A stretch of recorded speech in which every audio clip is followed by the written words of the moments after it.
반갑습니다. 77입니다. 이 제목을 보면은 무슨 어그로를 끄냐. 단열재를 사용하지 않고 또 냉난방 기기를 가동하지 않고도 쾌적한 그 실내를 만들 수가 있다. 예? 그거 얼마나 좋은 일이에요. 그래서 이거는 어그로를 끄는 게 아니라 실제로 가능합니다. 그러면 뭐 어떤 집이냐. 보통 우리가 지중해 짓는 그런 지하주택이나 또 그런 거는 지중온도 15도씨를 이용을 하게 되죠. 그러면 지중온도가 항상 15도 정도 되면은 뭐 난방은 겨울철에 우리가 교과서상에 권장하는 18도씨를 맞추려면은 한 3도 정도만 온도를 올려주면은 18도 그렇게 되는 거예요. 그러면 여름철에 냉방은 어떠냐? 냉방은 뭐 실내 기온이 한 15도씨 정도 되면은 충분히 서늘합니다. 그래서 이 지중주택이 아니고 우리가 이제 주택에서 우리나라 같으면 사계절이 명확하기 때문에 이 단열재를 쓸 수밖에 없어요. 왜냐하면 겨울철 특히 실내 난방을 하는데 이 열이라는 게 더 높은 데서 이렇게 낮은 곳을 가잖아요. 그래서 철저하게 단열을 해주는 게 지금 상황으로는 맞습니다. 근데 이 단열의 개념, 단열재 필요 없이 제가 이 시간에 말하려는 거는 건축물에서 이 구조체의 축열 개념입니다. 축열. 이 축열이라는 게 어떤 태양 에너지를 받아서 그 구조체 자체가 벽체라든지 지붕 뭐 이런 데가 열을 축적을 하는 거예요. 그게 이제 축열이라 그러는데 우리가 이런 축열을 이용한 이런 집들은 이 하루 중에 이 기온 차이가 온도 차이가 일교차가 굉장히 심한 지역이 있습니다. 그런 데는 이런 축열을 이용한 집을 짓게 되는데 그런 이제 기후적인 특성이 다 다르죠. 지난 시간에 일본 주택하고 비교를 했지만 일본은 뭐 우리나라 가까이 있기 때문에 이 기후가 약간 뭐 조금 틀리긴 하죠. 근데 저쪽 이제 북아프리카라든지 그런 쪽은 이 일교차가 크고 어떤 기후냐면은 지중해성 기후 또는 뭐 사막 기후, 내륙성 기후, 고산 기후.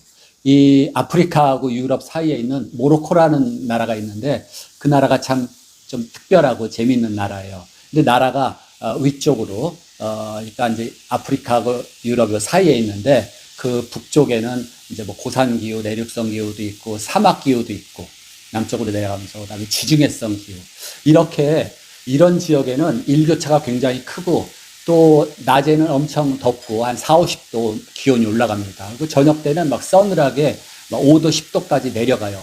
이런 지역의 집들을 보면은 흙집을 많이 지어놓은 것을 볼 수가 있는데 이런 두꺼운 흙벽이 태양열을 흡수해서 축열을 합니다. 축열을 하고 그래서 낮에는 태양빛을 받아서 계속 축열을 하는 동안에는 실내 기온이 올라가지 않게 되죠. 그 다음에 축열이 충분히 돼서 이제 해가 떨어지고 이제 서늘한 저녁 시간, 밤 시간이 오면은 이 축열했던 에너지가 실내 쪽으로 이렇게 열을 뿜어요. 그래서 또 실내 온도가 올라가게 됩니다. 사진에서 보듯이 이 흙집이 굉장히 많은데 이건 이제 모로코의 이 주택들, 이렇게 그냥 참 막 고산지대라든지 사막 근처에 이러한 집단적으로 집들이 많이 있습니다. 그래서 또 모로코 말고 튀르키예, 터키죠, 터키. 튀르키예 하란 지방에도 또 이렇게 개미집처럼 원추형으로 만든 그러한 흙집들도 있고, 그래서 도처에 이 사막 기후, 내륙성 기후, 뭐 이런 데는 일교차가 큰 지역은 이런 흙으로 만든 집들이 많아요.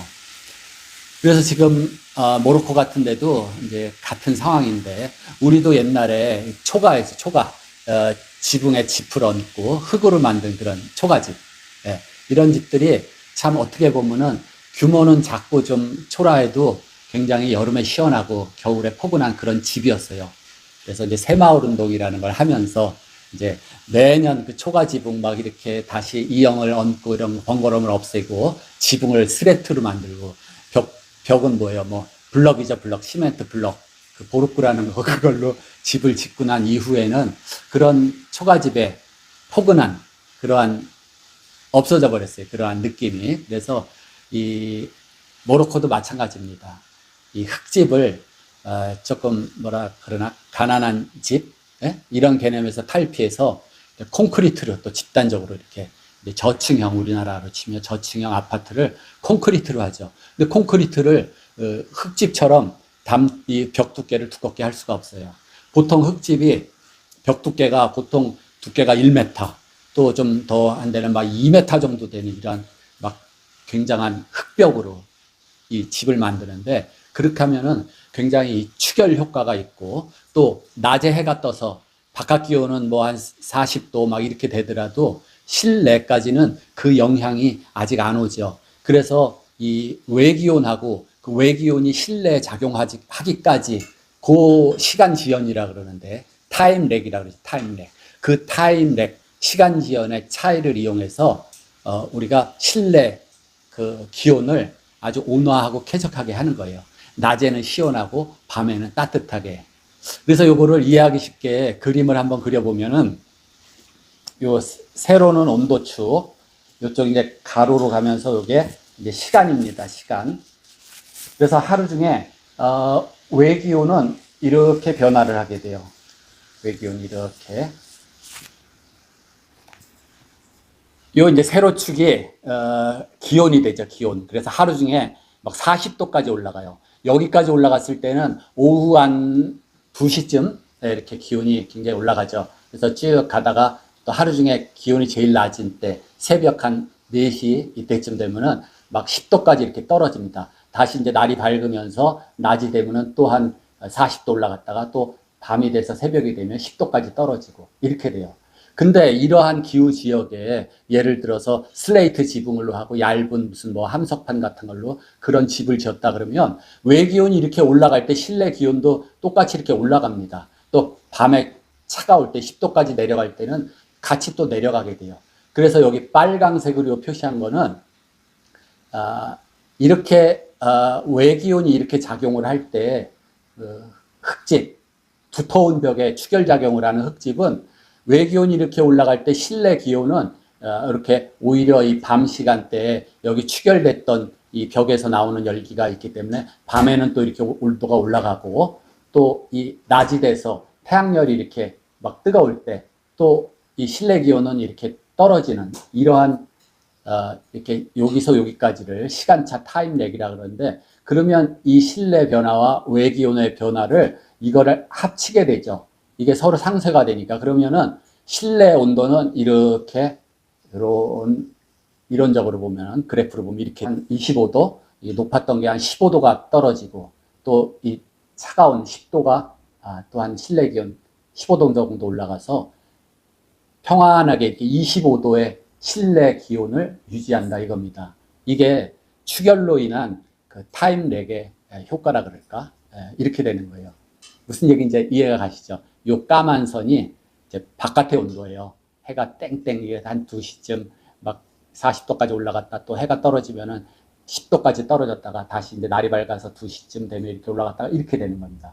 근데 이러한 외기온에 불구하고 이 집안의 벽이, 이 진흙벽돌, 두꺼운 벽이 열을 축적했다가 실내 온도는 이렇게 또 빨강색으로 나타나는데, 그게 상쇄가 되면은 요런 한 25도 정도 이렇게 실내 기온을 유지할 수 있다 이겁니다. 그러니까 이러한 사막 기후라든지 지중해성 기후에서는 이러한 타임랩, 그러니까 벽체, 이 건축물 자체의 축열 효과를 이용해서 이렇게 편안하고 쾌적한 그러한 집을 만들 수가 있어요. 그래서 모로코 주택들은 이러한 두꺼운 이제 진흙, 흙을 이용해서 집을 짓고, 또 집 구성이 미음자로 돼가지고 가운데는 중정으로 해서 가운데 뭐 좀 여유 있게 잘 사는 집은 수영장을 만들고, 또 중간에 어떤 정원을 만들고 이렇게 구성하는 게 모로코의 주택 양식이에요. 그리고 터키, 요즘 정식 명칭은 튀르키예인데, 튀르키예 같은 데는 또 원추형으로 이러한 전통 가옥들이 자연형 그러한 열 컨트롤을 해서 쾌적한 실내가 될 수 있습니다. 그러면 우리나라 같은 경우도 이런 축열을 한번 이용해 볼 수 있지 않겠나. 그래서 겨울철 이런 어떤 난방 에너지도 좀 절감하고, 또 여름철에는 이 보통 지하실 땅속 한 3m, 2m 내려가면 보통 한 15도, 16도 지중 기온이 그렇게 되거든요. 그런 걸 이용해서 어떻게 좀 우리도 축열을 이용해 볼 수 있지 않나, 이렇게 생각을 해볼 수도 있습니다. 우리가 태양 에너지를 이용하는 게 태양광도 요즘에 많이 이용하지만 태양열을 이용하는 그 태양열 주택이라는 게 있어요. 근데 태양열 주택은 크게 두 가지로 나눌 수가 있는데 하나는 설비형입니다. 기계를 장치해서 태양열을 이용하는 거.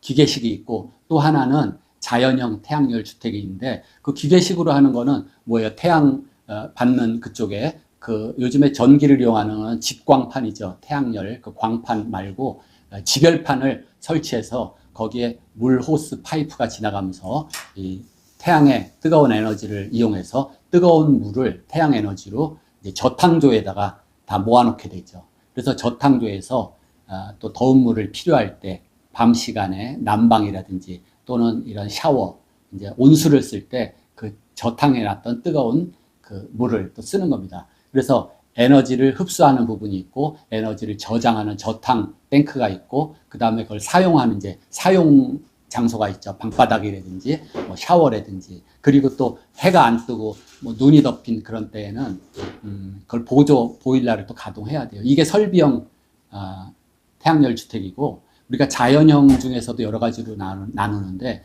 자연형 그 추결 방식 태양열 주택이 있죠. 간단하게 뭐 그림으로 이제 설명을 드려보면은 이렇게 이제 집이 있다고 보고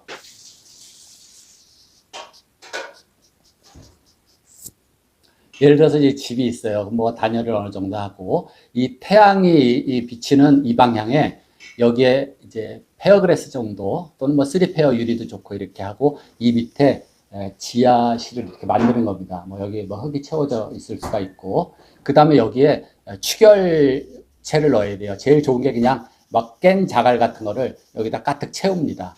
깬 자갈을 가득 채우고 낮에 이제 뜨거운 태양으로 인해서 이 자갈에 축열이 돼요. 그러면 요 이제 페어그래스나 3페어그래스 밑에 이 자갈은 여기다가 뭐 검정색 수성 페인트 같은 걸로 스프레이로 해가지고 까맣게 만드는 게 좋겠죠. 그러면 태양 에너지를 훨씬 더 많이 흡수를 하게 됩니다. 그래서 여기에 이제 이 통기구를 뚫어서 밤에는 이 서늘할 때 이 겨울철 그래서 여기서 더운 공기가 이리로 나가고 또 여기 순환해서 또 식은 공기는 다시 이 밑으로 내려와서 여기 또 일로 내려와서 데펴진 공기가 이렇게 순환하는 거.